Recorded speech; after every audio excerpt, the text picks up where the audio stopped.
अस्सलाम वालेकुम वरहमतुल्लाह। कल हमने एक्सरसाइज 2.2 में से जो वर्ड प्रॉब्लम्स पे है उसमें से 3 वर्ड प्रॉब्लम्स किए थे। अब जो 2 वर्ड प्रॉब्लम्स रहते हैं वो भी सिंपल ही है, लेकिन आपको थोड़ा वहां पे पहले देखना होगा कि क्या आपको दिया है और क्या निकालना है, वो ठीक से देखना है। जैसे क्वेश्चन नंबर 4 में यहाँ पे पढ़ूंगा आपके लिए। पहले question number 4 is Naveen attended the school for 200 days out of total of 220 days working days.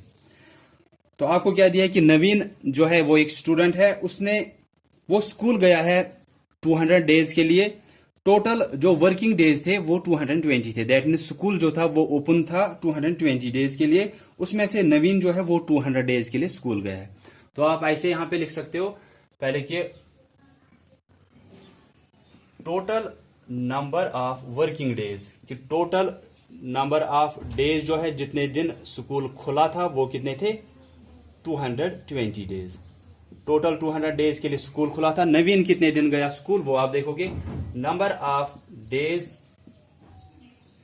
Attended by, attended हुआ कितने दिन वो गया वहां पे, attended by Naveen is equal to 200 days. Total days कितने थे जितने दिन स्कूल खुला था 220, उसमें से नवीन कितने दिन स्कूल गया 200 days.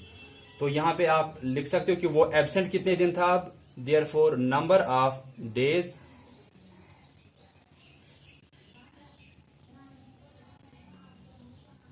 Naveen was absent is equal to 220 minus 200, वो कितना आएगा 20 डेज। तो 3 चीजें अब आपको दी है। अब आपको सिर्फ रेशोज निकालने हैं, वो आसान होगा। देखो क्या दिया है, total number of working days हुआ कि स्कूल कितने दिन टोटल खुला था। 220 डेज के लिए खुला था पूरे साल। उसमें से नवीन जो है उसने अटेंड कितने दिन किए, अटेंड होता है कितने दिन वो स्कूल गया 200 डेज। टोटल 220 डेज स्कूल खुला था, 200 डेज के लिए वो गया था स्कूल। तो एब्सेंट कितने दिन रहा 220 माइनस 200, वो कितना आएगा 20 डेज। तो 20 डेज के लिए हमने लिखा therefore number of days Naveen was absent is equal to 220 जो टोटल थे माइनस जितने दिन वो स्कूल गया, वहां पे 20 डेज रहे, वो इतने दिन एब्सेंट था। अब क्वेश्चन क्या पूछे गए वो देखेंगे। Find the ratio of days. आपको रेशो किनका निकालना है, 3 रेशोज निकालने हैं। आप ठीक से देखोगे क्या दिया है और आपको वो तीनों जो है तीनों चीजें आपको दी है। Number of working days total इतने हैं, नंबर ऑफ डेज जितने वो दिन उसने अटेंड किया स्कूल, जितने दिन वो स्कूल गया, और एब्सेंट वो इतने दिन था। तीनों चीजें दी है, आपको सिर्फ अब देखना है गौर से कि वहां पे पूछ क्या रहे। जैसे कि पहला आपको पूछ रहे हैं find the ratio of days attended to total number of days. ऐसे पूछा गया है पहला, रेशो ऑफ डेज अटेंडेड, उसके बाद 2 वहां पे दिया है। 2 मैंने उसी के बाद कल बोला कि जो पहले दिया है ये पहले आएगा रेशो में, जो इस 2 के बाद दिया है वो 2 के बदले में इज 2 आप लेते हो, फिर इसके बाद जो दूसरा दिया होगा वो फिर इस 2 के बाद आएगा। Attended to total number of days, total number of days. तो अब आप देखोगे क्या लिखना है क्या नहीं लिखना है। देखो रेशो किसका निकालना है, रेशो ऑफ डेज अटेंडेड। तो आप देखोगे अटेंडेड डेज कितने हैं, अटेंडेड 200 डेज है, तो हम 200 लिखेंगे। 2 के बदले में is total number of days, total number of days कितने थे 220।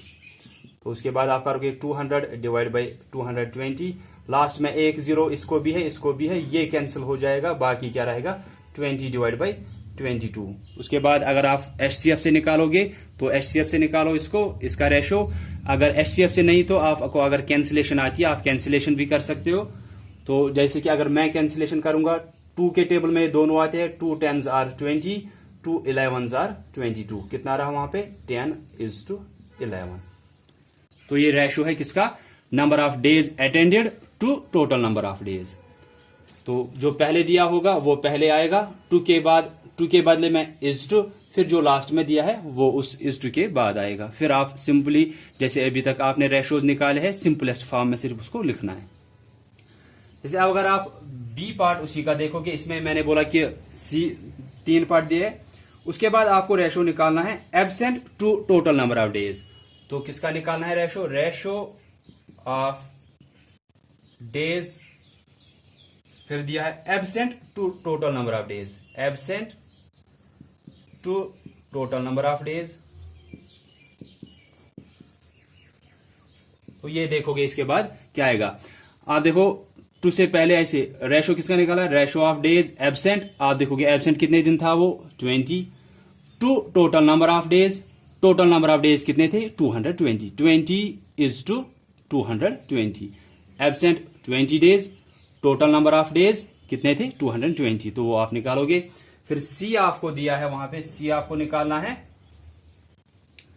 Ratio of attended to days absent. C part आप देख सकते हो, अटेंडेड टू डेज एब्सेंट, तो आप यहां पे लिखोगे ratio of days attended to days absent, to days absent is equal to, इसके बाद क्या आप देखोगे रेशो किसका निकालना है, रेशो ऑफ डेज अटेंडेड, तो अटेंड कितने दिन किए 200, टू के बदले में इज टू, डेज एब्सेंट कितना था वो 20, 200 इज टू 20। तो दोनों पार्ट आसान है आपको, आप सिर्फ सिंपलेस्ट फॉर्म में इसको फिर लिखा करोगे। देन क्वेश्चन नंबर 5 भी ऐसे ही है, उसमें भी आपको 3 पार्ट्स दिए हैं, वो भी हम पहले निकाल के रखेंगे क्या दिया है क्या नहीं दिया है, उसके बाद ये रेशोज पे आएंगे। तो सिंपली आपको इस क्वेश्चन में क्या दिया था कि टोटल नंबर ऑफ डेज, जो वर्किंग डेज होता है कि वर्किंग डेज हुआ जितने दिन स्कूल खुला था, चालू था, तो वो 220 डेज दिया था, और 200 डेज के लिए वो अटेंड उसने स्कूल किया था। अटेंड स्कूल करने का मतलब क्या है, वो स्कूल गया था 200 डेज के लिए। फिर आपने वहां पे निकाला कि वो एब्सेंट कितने दिन था, 20 डेज के लिए एब्सेंट था। फिर रेशो जो निकालने थे वो आसान है। तो 5th क्वेश्चन जो है उसमें हम देखेंगे क्या क्या दिया है हमको। पहले क्वेश्चन इज राशि saves ₹900 per month from her salary of 7,200। तो राशि की सैलरी जो है टोटल वो है 7,200, उसमें से वो हर मंथ सेव करती है 900, ठीक है। फाइंड द रेशो ऑफ, उसके बाद आपको रेशो बोलना है। तो हम पहले यहां पे लिखेंगे सैलरी ऑफ राशि, उसकी सैलरी कितनी है ₹7,200, ये उसकी सैलरी है। उसमें से वो बचाती कितना है, सेविंग्स ऑफ राशि, वो कितना सेव करती है उसमें से ₹900। तो ठीक से देखोगे आप क्या दिया है, एक तो आपको दिया है सैलरी उसकी कितनी है, सैलरी को दूसरा नाम हम इनकम भी बोल सकते हैं, क्योंकि आपको वहां पे पार्ट्स में पूछा गया है इनकम, सेविंग्स और एक्सपेंडिचर, 3 चीजें, इनकम, सेविंग्स और एक्सपेंडिचर। मैं यहीं पे लिखूंगा कि सैलरी को हम दूसरा नाम इनकम भी बोल सकते हैं। इनकम हुआ जितना आपको कुछ कमाई होती है, इनकम हुआ जितना आपके जेब में आ रहा है, तो वही हुआ सैलरी। क्योंकि सैलरी आपके जेब में आ रही है तो सैलरी का दूसरा नाम यहां पे इनकम हम बोलेंगे। तो जहां जहां पे आपको इनकम का पूछा गया, आपको खुद अब समझ में आना चाहिए इनकम क्या होता है। इनकम मीन्स जो कुछ भी आपके जेब में अंदर आ रहा है, तो दैट मीन्स यूर सैलरी। तो सैलरी और इनकम ऑफ राशि कितनी है 7,200, उसमें से वो हर मंथ बचाती है इतना, जो बाकी होता है वो कहां गया होगा, फिर वो खर्चे पे गया होगा। टोटल सैलरी उसकी 7,200 है, उसमें से मंथ में वो टोटल बचाती है 900, जो बाकी रहता है वो उसका खर्चा हुआ, और खर्चे को ही हम क्या बोलते हैं, एक्सपेंडिचर बोलते हैं। तो यहां पे लिखेंगे हम एक्सपेंडिचर, क्योंकि इसके बाद आपको बाकी निकालना आएगा, एक्सपेंडिचर ऑफ राशि। एक्सपेंडिचर हुआ खर्चा जो उसका होता है, फिर तो वो कैसे निकलेगा, टोटल सैलरी इतनी है, उसमें से इतना बचता है, तो खर्चा कितना कर रही है वो, इन दोनों को सब्ट्रैक्ट करेंगे। क्योंकि अगर मैं ऐसे बोलूंगा आपको कि 10 रुपीज किसी की इनकम है, उसमें से 6 रुपीज वो बचाती है, ठीक है, 10 रुपीज टोटल उसके जेब में आ रहा है हर मंथ, उसमें से वो बचाती है 6 रुपीज एवरी मंथ, तो वो खर्च कितना करती है, देन 4। 10 टोटल उसके जेब में आ रहा है, 6 बचा रही है लास्ट में, उसको बचता है हर मंथ, तो खर्चा कितना हो रहा है, टोटल जो उसकी सैलरी है उसमें से माइनस करेंगे, जो सेविंग्स है जितना उसका बचता है, ये जो है ये उसका खर्चा होगा। तो यहां पे खर्चा कैसे निकलेगा, 7,200 जो उसकी सैलरी या इनकम जिसको हम बोलते हैं, उसमें से हम माइनस करेंगे सेविंग्स, तो 7,200 माइनस 900, तो ये कितना निकलेगा 6300 है। यहां पे निकालेंगे हम माइनस 900, वनस के नीचे, टेन्स नीचे के नीचे, हंड्रेड्स के नीचे। इसमें थाउजेंड्स का कुछ नहीं दिया है तो इसीलिए ये थाउजेंड्स वाला यहां से खाली रहेगा। ठीक है, 0 - 0 0, 0 - 0 0, 2 - 9 नहीं होगा तो ये यहां से 12 मांगेगा, ये 12 बनेगा और इसके पास 6 ही रहेगा। 12 - 9 3, ये 6 नीचे आएगा। तो ये कितना आया 6300।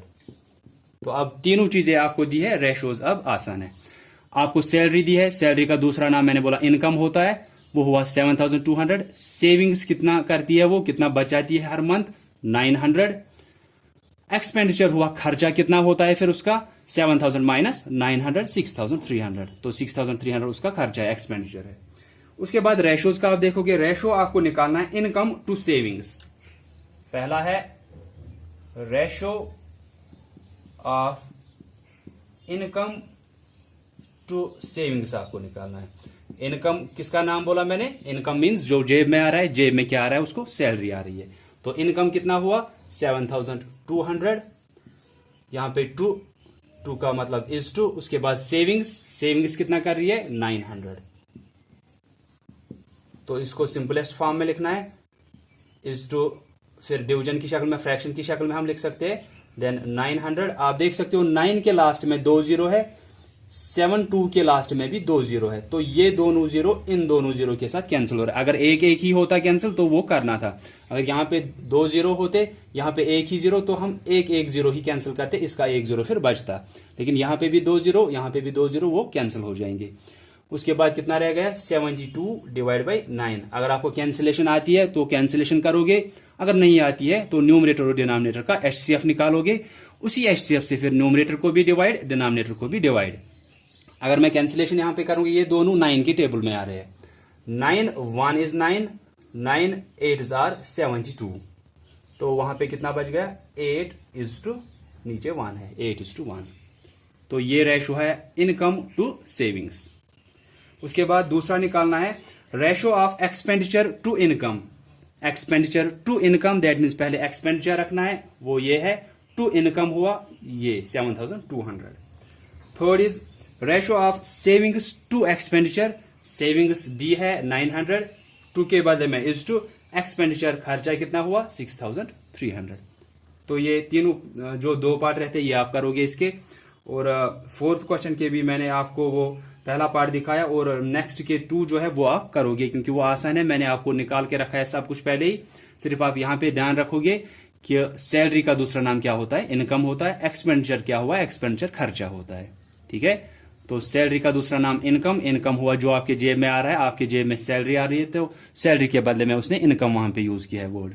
सेविंग्स हुआ जो उसको बचता है हर मंथ, और एक्सपेंडिचर क्या होता है जो उसको हर मंथ खर्चा होता है। टोटल सैलरी में से सेविंग्स माइनस करेंगे, हमको निकलेगा कि उसको खर्चा कितना होता है हर मंथ। तो जो बाकी के पार्ट्स इसमें से रहते हैं वो आप करोगे अपनी नोटबुक पे, और जो पार्ट्स मैं दिखाता हूं आप ये भी लिखा करो ताकि इसकी वजह से या इस पार्ट को देखकर आप बाकी के पार्ट्स ठीक से कर सकते हो।